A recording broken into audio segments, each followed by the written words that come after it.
On a hectic morning in Delhi, rickshaws weave like fish in a current. Buses roar past like charging elephants, and a cow calmly claims the middle lane as if the road was made for it. To the outsider, this seems like dysfunction, but what looks like chaos is actually one of the most adaptive urban designs in the world. Design here isn't a frozen blueprint drafted in a sterile office. It's a living, breathing system, layered over thousands of years, constantly reshaped by climate, culture, migration, and survival. From ancient sewers that predate Rome, to stepwells that harvest monsoon rains, from bazaars that functioned as social networks long before apps existed to improvised housing that reinvents zoning on the fly. India has always treated design not as perfection, but as resilience. The story begins 4,000 years ago in the Indus Valley. Harappa and Mohenjo-daro weren't just settlements, they were revelations. Archaeologists unearthed cities with gridded streets aligned to cardinal directions, standardized fired bricks that fit together like Lego, and, most shocking, covered drains that whisked wastewater away from households. Every dwelling, rich or poor, had access to water. Public baths stood at the center as civic spaces where people gathered to wash, socialize, and debate. These cities weren't only functional, they were egalitarian. Urban planning wasn't about palaces towering over slums, it was about ensuring dignity through design. In many ways, the Indus Valley was centuries ahead of cities like London or Paris, which only caught up on sanitation in the 19th century. This legacy lingered. Medieval India carried forward the idea that cities had to be designed as ecosystems, balancing economy,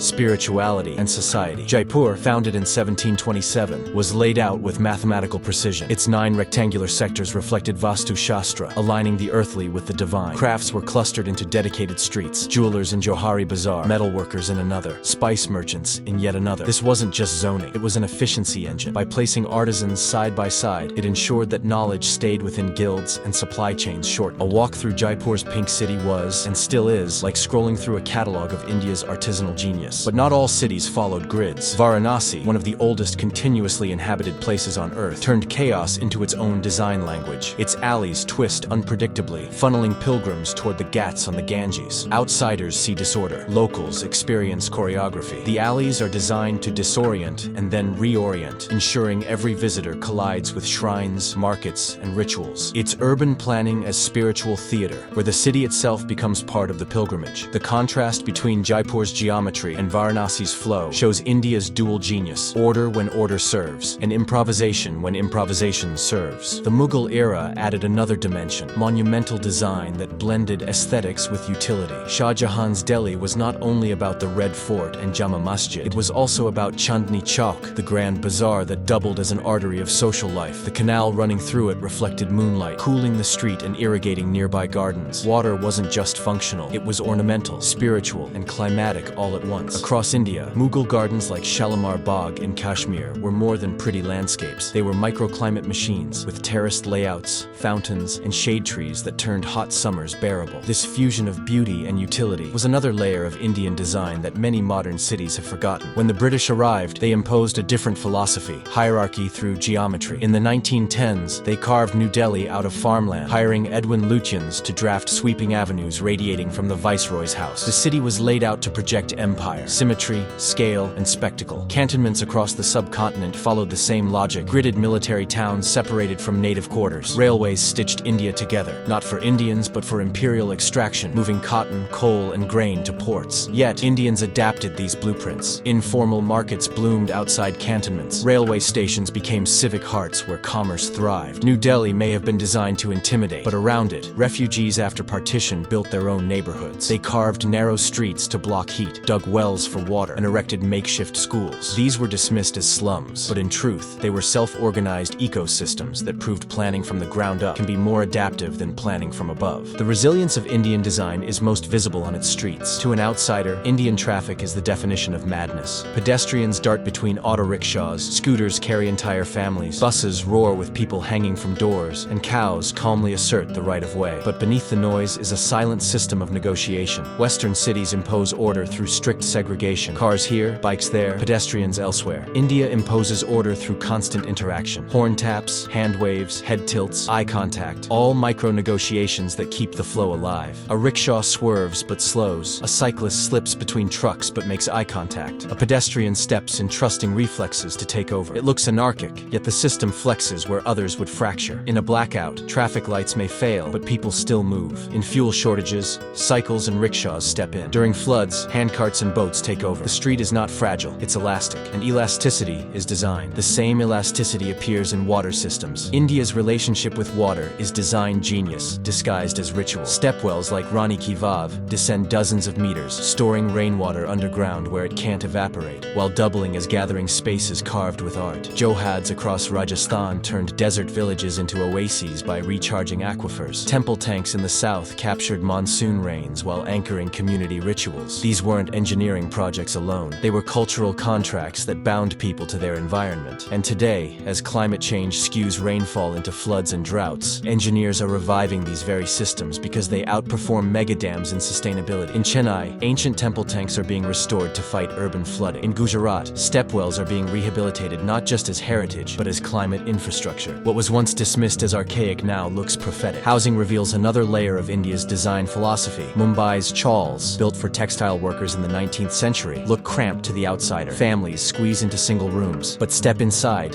and you see how they work. Each block wraps around a central courtyard. That courtyard is ventilation shaft, children's playground, neighborhood stage, and informal assembly hall. Privacy may be scarce, but community is abundant. Neighbors know each other's struggles and step in to help. Shared kitchens, shared childcare, shared gossip. It's a dense web of support systems. Even informal settlements like Dharavi work on the same logic. Lanes are narrow to create shade. Shops are tucked into homes to cut commutes. Rooftops double as sleeping terraces during hot summers. What looks like crowding is actually multifunctional design that maximizes limited space. In contrast, Western high-rises may offer space, but isolate residents from each other. A chawl is not just housing, it's social infrastructure. Then comes Jugaad, the improvisational genius that outsiders dismiss as chaos, but which is actually one of India's greatest design philosophies. Jugaad is born from scarcity, but it thrives on creativity. A motorbike welded with a trailer becomes a farm tractor. A bus stripped and rebuilt becomes a moving restaurant. A broken fan blade replaced with a spoon keeps air moving through a room. This isn't inefficiency, it's adaptability. It's circular economy in real time, extending the life of objects and solving problems with what's on hand. In India, design doesn't wait for the perfect tool. It creates the tool out of what's available. And in a century where the world faces resource shortages, that mindset may prove more valuable than precision engineering, because it shows that innovation is not about luxury. It's about survival, flexibility, and the courage to make something work when the textbook says it shouldn't. India, of course, doesn't live only in improvisation. Modern design is everywhere, layered on top of centuries of tradition. The Delhi Metro, launched in 2002, now carries millions of commuters daily with punctuality that rivals Tokyo or Seoul. Its clean stations and air-conditioned coaches have become a point of pride for the capital, transforming not just how people move, but how they think about public transport. What makes it remarkable isn't just the trains, but the integration. Buses, e-rickshaws, feeder vans, even cycle stands connecting seamlessly into its arteries. Other metros in Bengaluru, Hyderabad, Kochi, and Chennai are weaving their own webs of connectivity, reshaping how entire regions move and work. Ahmedabad pioneered India's first bus rapid transit system with Janmarg, carving out dedicated lanes for buses to cut through congestion. Pune is experimenting with shaded cycle corridors so that two-wheelers aren't scorched by the sun. Mumbai, India's financial engine, is tunneling under the sea with the Trans-Harbour Link and reshaping its coastline with the ambitious coastal road. These mega projects prove India can execute engineering feats on the same scale as the West or East Asia. But the true measure of their success lies in something deeper, how they blend with the informal. A metro station works best when it's surrounded not by sterile parking lots, but by buzzing corner shops, dense apartments, chai stalls, and swarms of rickshaws waiting outside. Formal infrastructure succeeds in India only when it fuses with the energy of the street. Climate change, however, is the ultimate stress test for design. Summers in Delhi now push 45 degrees Celsius, punishing those who can't escape into air-conditioned offices. Monsoon floods regularly paralyze Chennai and Mumbai, turning streets into rivers. Cyclones batter the Bay of Bengal and lash Kolkata and Odisha. In the Western Ghats, forest fires spread faster than ever, while in Himalayan towns, glaciers recede at alarming rates. Pavement magnifies heat, sewers choke with stormwater, aquifers collapse under over-extraction. The crisis is forcing Indian cities to rediscover their ancient design toolkit. Chennai is restoring temple tanks to soak up excess rainwater. Hyderabad is reviving Bayolis, centuries-old stepwells, to recharge groundwater. Kerala, scarred by the devastating floods of 2018, has begun redesigning homes with stilt foundations and elevated plinths to survive future deluges. In Ladakh, engineers build ice stupas, towering artificial glaciers shaped like Buddhist monuments, that freeze winter runoff and release it gradually in summer, extending water supplies through dry months. Even in Rajasthan, villages are returning to johads, small earthen dams that stitch together landscapes into living reservoirs. These aren't relics, they are hybrids, old wisdom fused with modern science, scaled up for the 21st century. India's climate future will be written not by abandoning its past, but by reviving and amplifying it, proving once again that survival here has always been a question of design. So why, despite all this, do outsiders still dismiss India as chaotic, messy, or badly designed? Because they mistake complexity for failure. Western design chases simplicity through separation, separating rich and poor, cars and pedestrians, work and living, beauty and utility. Indian design thrives on coexistence. Cows and cars, temples and tech parks, luxury malls and vegetable carts, informal housing and gated towers, all sharing space. It looks messy, but it's adaptive. And in the 21st century, adaptability will matter more than neatness. From the Indus Valley's drains to Jaipur's cosmic grid, from Mughal gardens to colonial improvisations, from chawls to metros, India has always built for survival and for society. What looks like chaos is actually resilience encoded in design. And as climate stress, migration, and loneliness hammer cities worldwide, the very features once criticized in India, density, improvisation, informality, coexistence, may turn out to be the features that keep cities alive. So if you could import one Indian design principle into your own city, would it be stepwells for water, chawls for community, or jugad for resilience? Drop your answer in the comments, and don't forget to like, share, and subscribe for more deep dives into the designs that shape us.